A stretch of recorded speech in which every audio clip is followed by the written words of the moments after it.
ఇంఫాల్ జిరిబాంలో 13 రోజుల పాటు మూసివేసిన స్కూల్స్, కాలేజీలు శుక్రవారం తిరిగి తెరుచుకున్నాయి. ఇంఫాల్ ఈస్ట్, ఇంఫాల్ వెస్ట్, బిష్ణుపూర్, కక్చింగ్, తౌబాల్, జిరిబాం జిల్లాల్లో పాఠశాలను రీఓపెన్ చేయాలని విద్యా డైరెక్టరేట్ గురువారం ఆదేశించింది. అన్ని ప్రభుత్వ ఎయిడెడ్ కళాశాలలు, రాష్ట్ర విశ్వవిద్యాలయాలను శుక్రవారం నుండి తెరవాలని ఉన్నత సాంకేతిక విద్యాశాఖ ఉత్తర్వులు జారీ చేసింది. జిరిబాంలో భద్రతా బలగాలు, కుకీ మిలిటెంట్ల మధ్య కాల్పులు జరిగిన తర్వాత నవంబర్ 16 నుండి అన్ని పాఠశాలలు, కళాశాలలు మూసివేయబడ్డాయి.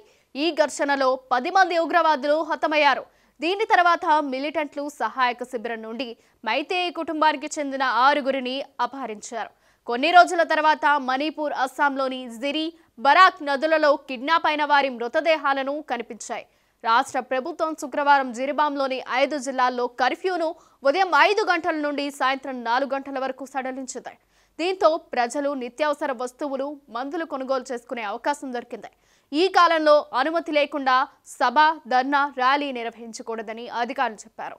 హింస చెలరేగిన తర్వాత ఇంఫాల్ వెస్ట్, ఇంఫాల్ ఈస్ట్, బిష్ణుపూర్, తౌబాల్, కక్చింగ్, కాంగ్పోక్సీ, చరుచందాపూర్, జిరిబాం, ఫెర్జాల్ సహా 9 జిల్లాల్లో మొబైల్, ఇంటర్నెట్ మరియు డేటా సేవలను నిలిపివేశారు.